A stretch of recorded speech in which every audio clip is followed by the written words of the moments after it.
بسم الله الرحمن الرحيم إنما المؤمنون إخوة فأصلحوا بين أخويكم واتقوا الله لعلكم ترحمون. اللهم رب اشرح لي صدري ويسر لي أمري واحلل عقدة من لساني يفقهوا قولي. اللهم رب زدني علما. برادران اسلام، دینی و ملی بھائیوں اور پردہ نشین خواتین اسلام، تمام قسم کی حمد و ثنا، کبریائی بڑائی اس ذات مقدس کے لیے لائق و زیبا ہے جو ہم سب کا خالق و مالک، ہم سب کا رزاق اور ہم سب کا پالنہار ہے، جس نے ہمیں اور آپ کو اس دنیا کے اندر پیدا فرمایا اور پیدا فرما کر ہم پر انگنت اور بے شمار نعمتیں دی. بعد درود و سلام و پیارے نبی صلی اللہ علیہ وسلم کی ذات گرامی پر اللهم صل على محمد وعلى آل محمد كما صليت على إبراهيم وعلى آل إبراهيم إنك حميد مجيد. اللهم بارك على محمد وعلى آل محمد كما باركت على إبراهيم وعلى آل إبراهيم إنك حميد مجيد. محترم حاضرین، آج کے اس خطبہ جمعہ میں جس موضوع کے تحت کچھ باتیں عرض کرنی ہیں وہ ہے مومن کا آئینہ ہے. حضرات، خطبہ مسنونہ کے بعد سورۃ الحجرات کی ایک آیت کریمہ آپ کے سامنے پڑھی گئی ہے. اس آیت میں اللہ سبحانہ و تعالی فرماتے ہیں انما المؤمنون اخوة فاصلحوا بین اخویکم، کہ مومن سب کے سب آپس میں بھائی بھائی ہیں. مومن سب کے سب آپس میں بھائی بھائی ہیں. لہذا اگر کبھی تعلقات میں کسی طرح کا کوئی بگاڑ ہو جائے، اگر کبھی تعلقات میں کسی طرح کا کوئی انبن ہو جائے، فَأَصْلِحُوا بَيْنَ أَخَوَيْكُمْ، تو اپنے ان دو بھائیوں کے درمیان صلح کرا دو، اپنے ان دو بھائیوں کے درمیان اصلاح کرا دو. وَاتَّقُوا اللَّهَ لَعَلَّكُمْ تُرْحَمُونَ، اور اللہ تبارک و تعالیٰ سے ڈرتے رہا کرو تاکہ تم پر رحم کیا جائے. حضرات، اس آیت کریمہ میں اہل ایمان کے درمیان جو رشتہ داری پائی جاتی ہے، اس رشتہ داری کو اخوت و بھائی چارگی سے تعبیر کیا گیا ہے کہ ہر مومن دوسرے مومن کا بھائی ہے اور ہر مسلمان دوسرے مسلمان کا بھائی ہے. ایک مومن کا دوسرے مومن سے جو تعلق ہوتا ہے، ایک مومن کا دوسرے مومن سے جو رشتہ ہوتا ہے، کتاب و سنت میں اس کو سمجھانے کے لیے، قرآن و حدیث میں اس کو سمجھانے کے لیے کئی مثالیں بیان کی گئی ہیں، کئی مثالیں دی گئی ہیں. کہیں یا نبی صلی اللہ علیہ وسلم نے مومنوں کے اس تعلق کو عمارت سے تشریح دی.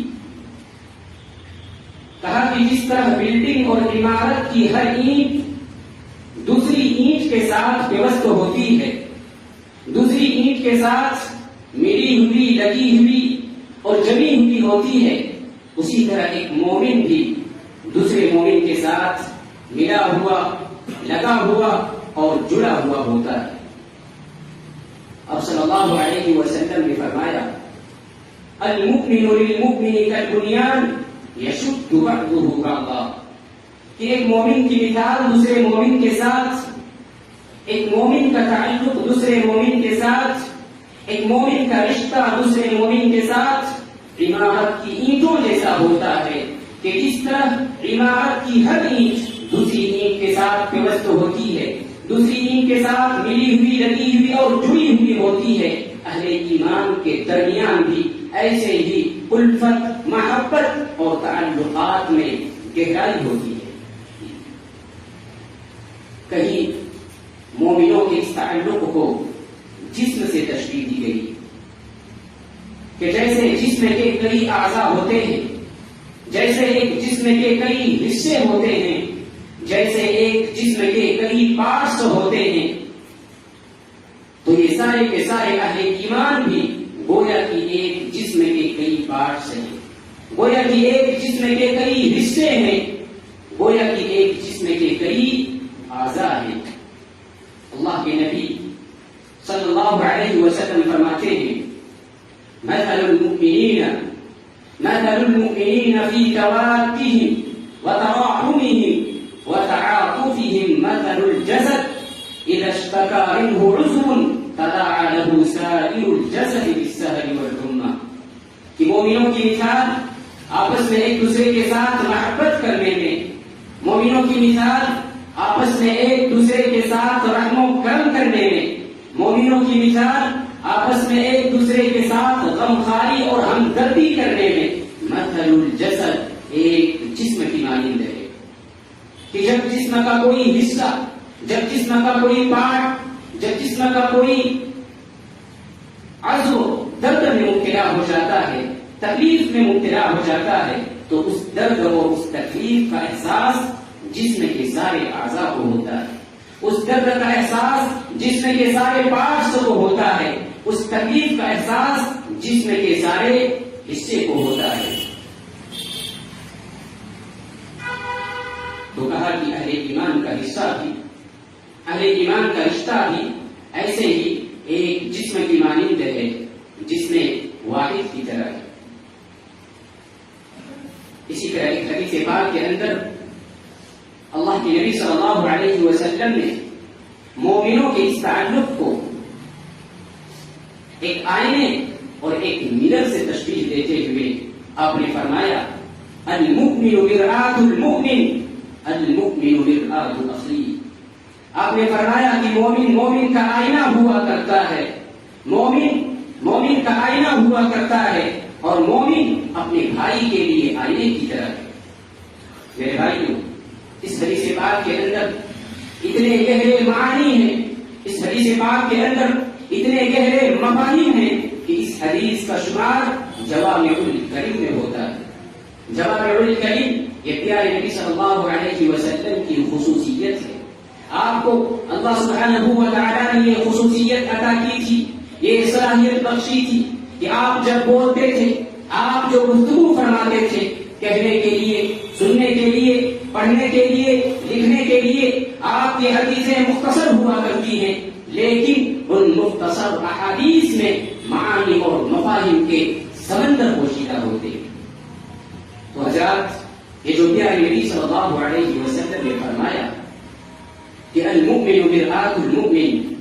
کہ مومن کا آئینہ ہوا کرتا ہے، یہ حدیث ہمیں اور آپ کو یہ بتلاتی ہے کہ ہمارے تعلقات آپس میں کیسے ہونی چاہیے۔ یہ حدیث ہمیں اور آپ کو رہنمائی کرتی ہے کہ دوسروں کے ساتھ ہمارا سلوک کیسا ہونا چاہیے۔ یہ حدیث ہمیں اور آپ کو یہ گائیڈ کرتی ہے کہ دوسروں کے ساتھ ہمارا رویہ کیسا ہونا چاہیے۔ یہ حدیث ہمیں اور آپ کو یہ باور کراتی ہے کہ امر بالمعروف اور نہی عن المنکر کا سلیقہ کیسا ہونا چاہیے۔ الغرض یہ کہ یہ حدیث بہت سارے گہرے معانی اور مفاہیم اپنے اندر رکھتی ہے۔ میرے بھائیوں، اس حدیث پاک سے پہلی بات تو یہ سمجھ میں آتی ہے کہ آئینے کی صفت ہے آئینہ صاف ہوا کرتا ہے۔ آئینے کی صفت ہے کہ آئینہ صاف ہوا کرتا ہے، آئینہ شفاف ہوا کرتا ہے، آئینہ بالکل کلین ہوا کرتا ہے۔ تو مومن کو جب مومن کا آئینہ قرار دیا جا رہا ہے تو مطلب یہ ہے کہ ہر مومن کو چاہیے کہ وہ پاک دل ہو، ہر مومن کو چاہیے کہ وہ پاک باز ہو، ہر مومن کو چاہیے کہ وہ صاف دل ہو، اپنے دل میں کسی طرح کا کوئی کینہ کپٹ نہ پائے، اپنے دل میں حسد نہ پائے، اپنے دل میں بغض و عداوت جیسے جذبات نہ رکھے، اپنے دل میں نفرت اور دشمنی جیسے جذبات نہ رکھے۔ مومن کے لیے آئینہ ہے، مطلب یہ ہے کہ اپنے دل کو دوسروں کے حق میں آئینے کی مانند بالکل کلین رکھے، آئینے کی طرح بالکل صاف رکھے، آئینے کی طرف بالکل شفاف رکھے۔ اور اللہ سبحانہ و تعالیٰ نے اپنے کلام پاک کے اندر فرمایا وَقُلْ لِعِبَادِي يَقُولُوا الَّتِي هِيَ أَحْسَنُ إِنَّ الشَّيْطَانَ يَنزَغُ بَيْنَهُمْ، کہ اے پیغمبر آپ میرے بندوں سے کہہ دیں کہ وہ اچھی بات کہا کریں۔ إِنَّ الشَّيْطَانَ يَنزَغُ بَيْنَهُمْ، اس لیے کہ شیطان ان کے درمیان وسوسے ڈالتا ہے، اور شیطان یہ وسوسے ڈال کر ہم میں سے ہر ایک کو دوسرے سے جدا کر دیتا ہے۔ اسی لیے کہا جاتا ہے کہ جب بھی اختلافات ہوتے ہیں، جب بھی جھگڑے ہوتے ہیں، وہاں غلطیوں سے زیادہ غلط فہمیاں پائی جاتی ہیں۔ تو شیطان یہ وسوسے ڈال کر ہمارے دل کے آئینے کو مقدر کر دیتا ہے، شیطان یہ وسوسے ڈال کر ہمارے دل کے آئینے کو گدرا کر دیتا ہے۔ ہمارا دل جو آئینے کی طرح بالکل کلین ہونا چاہیے، ہمارا دل جو آئینے کی طرح بالکل شفاف ہونا چاہیے، ہمارا دل جو آئینے کی طرح بالکل صاف ہونا چاہیے، وہ میل کچیل والا ہو جاتا ہے، اس پہ گندگی بس جاتی ہے، اس پہ گرد و غبار بس جاتا ہے۔ اور ظاہر بات ہے کہ آئینہ کسی بھی چیز کی صحیح تصویر اس وقت دکھلاتا ہے جب وہ بالکل پاک ہو، جب وہ بالکل صاف ہو، جب وہ بالکل شفاف ہو، جب وہ بالکل کلین ہو۔ اگر اس آئینے میں کسی طرح کا کوئی گرد و غبار جم جائے، اگر اس آئینے میں دھول جم جائے، اگر اس آئینے میں میل کچیل بس جائے، تو پھر آئینہ کسی بھی صورت میں کسی بھی چیز کی صحیح تصویر نہیں دکھلا سکتا۔ ویسے ہی اگر ہم نے اپنے دل کے آئینے میں عداوتیں پال رکھی ہیں، اگر ہم نے اپنے دل کے آئینے میں حسد پال رکھے ہیں، اگر ہم نے اپنے دل کے آئینے میں نفرت اور دشمنی جیسے جذبات پال رکھے ہیں، تو پھر یاد رکھیے ہم کبھی بھی دوسروں کے ساتھ انصاف نہیں کر سکتے۔ دوسروں کے ساتھ انصاف وہی شخص کر سکتا ہے جس کا دل جو آئینے کی طرح بالکل پاک ہو، جس کا دل آئینے کی طرح بالکل شفاف ہو، جس کا دل آئینے کی طرح بالکل صاف ہو، جو یہ کہہ سکتا ہو کہ یہ سینہ سینہ ہے، دل مثل آئینہ ہے۔ میرے بھائیوں، تو پہلی بات یہ معلوم ہوئی کہ ہمیں اپنے دل کو آئینے کی طرح بالکل صاف رکھنا ہے، ہمیں اپنے دل کو آئینے کی طرح بالکل شفاف رکھنا ہے۔ دوسری بات، جب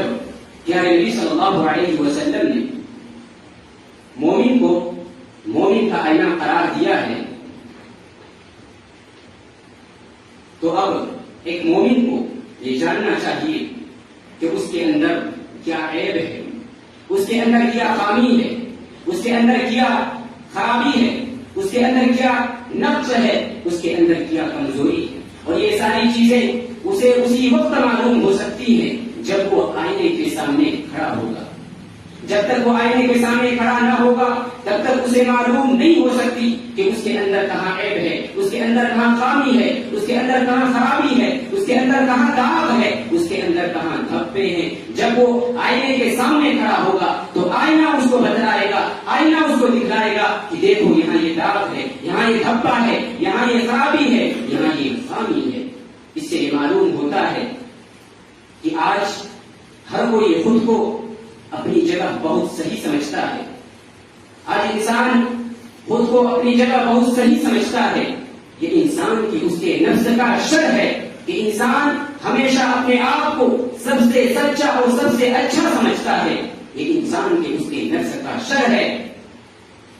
اس کے اندر کیا کمی ہے، اس کے اندر کیا کوتاہی ہے، اس کے اندر کیا خرابی ہے، اس کے اندر کیا نقص ہے، کیا عیب ہے، اسے نہیں معلوم۔ اسے اسی وقت معلوم ہو سکتا ہے جب وہ آئینے کے سامنے کھڑا ہوگا۔ اور جب پیارے نبی صلی اللہ علیہ وسلم کہتے ہیں کہ مومن کا آئینہ ہے، تو مطلب یہ ہوتا ہے کہ اگر تم یہ جاننا چاہتے ہو، اگر تم یہ جاننا چاہتے ہو کہ تمہارے نفس کے اندر کہاں کمی ہے، تمہارے اندر کہاں خرابی ہے، تمہارے اندر کہاں کمزوری ہے، تمہارے اندر کہاں نقص ہے، کہاں عیب ہے، تو اپنے دوسرے مسلمان بھائی، اپنے دوسرے مومن بھائی جو تمہارے خیر خواہ ہوتے ہیں، جو تمہارے ہمدرد ہوا کرتے ہیں، کبھی ان سے بھی اپنے بارے میں رائے لے لیا کرو، کبھی ان سے بھی اپنے بارے میں مشورہ لے لیا کرو کہ میں کیسا ہوں، میری گفتگو کیسی ہے، میرا رویہ کیسا ہے، میرا سلوک کیسا ہے، میرے معاملات کیسے ہیں۔ ورنہ آج انسان تو اپنی کمزوری جلدی سے ماننے کے لیے تیار نہیں ہوتا، آج انسان اپنی غلطی کو جلدی سے ایکسپٹ کرنے کے لیے تیار نہیں ہوتا، انسان اپنی بارسائی آپ بیان کرنے لگتا ہے، انسان اپنی بے گناہی کی گواہی آپ دینے لگتا ہے، جبکہ قرآن نے انسان کے اس کردار کو پسند نہیں کیا۔ قرآن نے کہا فَلَا تُزَكُّوا أَنفُسَكُمْ هُوَ أَعْلَمُ بِمَنِ اتَّقَىٰ، قرآن نے کہا کہ اپنی پاک دامنی کی گواہی آپ نہ دیا کرو، اپنی بارسائی کی کہانی آپ نہ سنایا کرو، اپنے آپ کو پاک باز نہ بتایا کرو۔ هُوَ أَعْلَمُ بِمَنِ اتَّقَىٰ، تمہارا رب جانتا ہے کہ واقعی کون متقی ہے، تمہارا رب جانتا ہے کہ واقعی کون پرہیزگار ہے، تمہارا رب جانتا ہے کہ واقعی کون پاک باز ہے، تمہارا رب جانتا ہے کہ واقعی کون پاک صاف ہے۔ اسی طرح مومن کا جو آئینہ قرار دیا گیا ہے، اسے ایک بات یہ بھی سمجھ میں آتی ہے کہ کسی کی کمی ہو یا کسی کی خرابی، کسی کی خامی ہو کسی کی خرابی ہو یا کسی کی خوبی ہو، جتنی ہے اتنی ہی بیان کرنی چاہیے، اس لیے کہ آئینے کی یہ صفت ہے۔ جب ہم آئینے کے سامنے کھڑے ہوتے ہیں، جب ہم آئینے کے سامنے کھڑے ہوتے ہیں، ہمارے اندر جتنا عیب ہوتا ہے، ہمارے اندر جتنا نقص ہوتا ہے، ہمارے اندر جتنے داغ اور جتنے دھبے ہوتے ہیں، آئینہ اتنا ہی دکھلاتا ہے، آئینہ اتنا ہی بتلاتا ہے۔ تو جب ایک مومن کا آئینہ ہے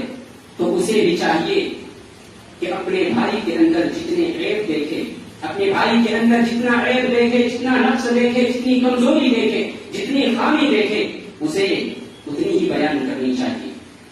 ایسا نہیں کہ اس کی غلطیوں کو بڑھا چڑھا کر پیش کر دیا جائے، اس کی غلطیوں میں، اس کی کمیوں میں رنگ روغن لگا کر پیش کر دیا جائے۔ یاد رکھیے، مومنوں کا یہ کردار نہیں ہوا کرتا، مومنانہ کردار یہ نہیں ہو سکتا، مومنانہ صفت یہ نہیں ہو سکتی۔ اسی طریقے سے آئینے کی ایک صفت یہ بھی ہوا کرتی ہے کہ آئینہ صرف ہماری کمزوری بتلاتا ہے، آئینہ ہماری کمزوری صرف ہمیں بتلاتا ہے، آئینہ آپ کی کمزوری صرف آپ کو بتلاتا ہے، آئینہ آپ کی خامی صرف آپ کو بتلاتا ہے، آئینہ آپ کی غلطی صرف آپ کو بتلاتا ہے، آئینہ آپ کا داغ، آپ کا دھبا صرف آپ کو دکھلاتا ہے، کسی غیر کو نہیں دکھلاتا۔ آپ آئینے کے سامنے کھڑے ہو جاتے ہیں تو آئینہ آپ کو بتلاتا ہے کہ یہاں یہ داغ ہے، یہاں یہ دھبا ہے، اور جب آپ آئینے سے ہٹ جاتے ہیں اور پھر جب کوئی دوسرا شخص آتا ہے تو آئینہ آپ کے داغ کو، آپ کے دھبے کو، آپ کی خامی کو، آپ کی خرابی کو بعد میں آنے والے شخص کو نہیں دکھلاتا۔ تو مطلب یہ ہوا، پیارے نبی صلی اللہ علیہ وسلم نے جو یہ فرمایا کہ مومن کا آئینہ ہوا کرتا ہے، تو مطلب یہ ہوا کہ ہر مومن کو چاہیے کہ اپنے بھائی کے اندر جو عیب دیکھے، اپنے بھائی کے اندر جو خرابی دیکھے، اپنے بھائی کے اندر جو خامی دیکھے، اسے چاہیے کہ اسے ہی بیان کرے، اسے چاہیے کہ اس کے سامنے ہی ذکر کرے، کسی غیر کے سامنے نہ ذکر کرے، کسی غیر کے سامنے نہ بیان کرے، اس لیے کہ مومن کا آئینہ ہوا کرتا ہے۔ اور کسی غیر کے سامنے بیان کرنا، اپنے بھائی کی خرابی کو، اپنے بھائی کی کوتاہی کو، اپنے بھائی کی غلطی کو کسی دوسرے کے سامنے بیان کرنا، اپنے بھائی کے پیٹھ پیچھے بیان کرنا، یہ مومنوں کی صفت نہیں ہوا کرتی، بلکہ شریعت کے اندر اس کو غیبت قرار دیا گیا ہے۔ جو اپنے بھائی کی خرابی اپنے بھائی کے پیٹھ پیچھے بیان کرتا ہو، پیارے نبی صلی اللہ علیہ وسلم نے اسے غیبت قرار دیا ہے، جو کہ اپنے مردار بھائی گوشت کے کھانے کی برابر ہے۔ غیبت یہ اپنے مردار بھائی کے گوشت کھانے کی مثل ہے۔ لہذا ہمیں چاہیے کہ اگر ہم اپنے بھائی کے اندر کوئی عیب دیکھیں، کوئی خامی دیکھیں، تو اس کے سامنے ہی بیان کرے، اس کے پیٹھ پیچھے بیان نہ کرے۔ اسی طرح جب مومن کو ایک آئینے سے تشبیہ دی گئی ہے تو اس سے ایک معنی یہ بھی نکلتا ہے کہ آئینہ صرف ہماری کمزوری کو بتلاتا ہے، آئینہ صرف ہماری خامی کو بتلاتا ہے، آئینہ صرف ہمارا نفس اور ہمارا عیب کو بتلاتا ہے۔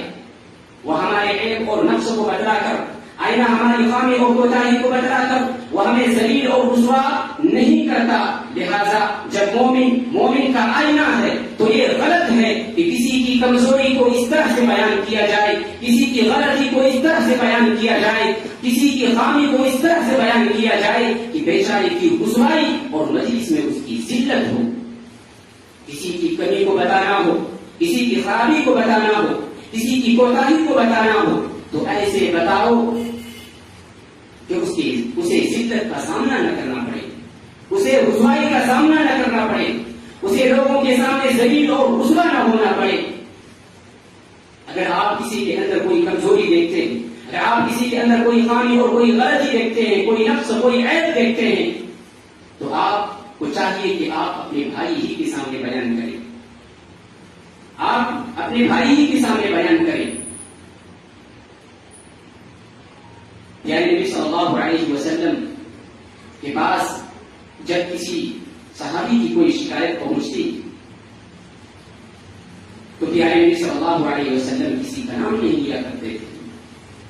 آپ صلی اللہ علیہ وسلم کسی کا نام نہیں لیا کرتے تھے، بلکہ بسا اوقات ایسا بھی ہوتا کہ آپ ممبر پہ کھڑے ہوتے اور ممبر پہ کھڑے ہو کر کہتے کہ کیا بات ہے، مجھے معلوم چلا ہے کہ کچھ لوگوں نے ایسی ایسی حرکت کی ہے، کچھ لوگوں نے ایسی ایسی حرکت کی ہے۔ یعنی آپ کسی کا نام نہیں لیا کرتے تھے، لوگوں کے سامنے بھری محفل میں سب کے سامنے آپ نام نہیں لیا کرتے تھے، اور لوگوں کو معلوم بھی نہیں ہوتا کہ کس نے یہ حرکت کی ہے۔ البتہ جس نے بھی وہ حرکت کی ہوتی، وہ غلطی کی ہوتی، اسے معلوم چل جاتا کہ ہاں مجھے بولا جا رہا ہے، مجھے کہا جا رہا ہے، اور خود وہ شخص اپنی اصلاح خود کر لیتا۔ تو آئینہ صرف ہماری کمزوری کو بتلاتا ہے، آئینہ صرف ہماری خامی کو بتلاتا ہے، آئینہ صرف ہمارے عیب اور ہمارے نقص کو بتلاتا ہے، وہ ہمارے عیب اور نقص کو بتلا کر ہمیں ذلیل اور رسوا نہیں کرتا۔ اسی لیے صحابی رسول حضرت ابو ذر رضی اللہ تعالی عنہ کا قول ہے، وہ فرمایا کرتے تھے من وعد اخاہ بالعلانیۃ فقد شأنہ ومن وعد اخاہ سرا فقد زانہ، کہ جس نے اپنے بھائی کو بھری مجلس میں سب کے سامنے نصیحت کیا تو گویا کہ اس نے اپنے بھائی کو نصیحت نہیں کیا بلکہ اس نے اپنے بھائی کو ذلیل اور رسوا کیا، اور جس نے اپنے بھائی کو اکیلے اور تنہائی میں نصیحت کیا تو واقعی اس نے اچھا قدم اٹھایا، اس نے اپنے بھائی کو نصیحت کی۔ لہذا ایک مومن کو چاہیے کہ اگر وہ اپنے بھائی کے اندر کوئی کمی دیکھے، کوئی خرابی دیکھے تو اسے اس کے سامنے ہی بیان کرے، اسے اکیلے اور تنہائی میں اسے بیان کرے، بھری مجلس میں اور سب کے سامنے اس کی خرابی کو، اس کی خامی کو، اس کی غلطی کو، اس کے عیب اور نقص کو نہ بیان کیا جائے۔ آخر میں اللہ تبارک و تعالیٰ سے دعا کرتے ہیں کہ رب الجلال ہم تمام لوگوں کو کتاب و سنت پر عمل کرنے کی توفیق عطا فرما، باری تعالیٰ ہمیں قرآن و حدیث کے مطابق زندگی گزارنے کی توفیق عطا فرما، باری تعالیٰ ہمارے اندر جو عیب ہے، جو کوتاہی ہے، باری تعالیٰ ہمیں اس سے پاک و صاف کر دے۔ باری تعالیٰ اس دنیا کے اندر جو بھی مسلمان پریشان حال ہیں یا اللہ ان کی پریشانی کو دور فرما، باری تعالیٰ جو بھی مسلمان مرض میں مبتلا ہے یا اللہ انہیں شفا یابی عطا فرما، باری تعالیٰ جو بھی اس دنیا سے جا چکے ہیں یا اللہ تو ان کے قبروں کو نور سے بھر دے، ان کی مغفرت فرما، باری تعالیٰ جب تک تو ہمیں دنیا کے اندر رکھ، ایمان کے ساتھ رکھ، اسلام کے ساتھ رکھ، اور جب ہمارا خاتمہ ہو تو ایمان اور توحید کے ساتھ خاتمہ ہو۔ آمین۔ بارک اللہ لنا ولکم فی القرآن العظیم ونفعنا وإياكم بالآیات والذکر الحکیم، انه تعالی جواد کریم ملک بر رؤوف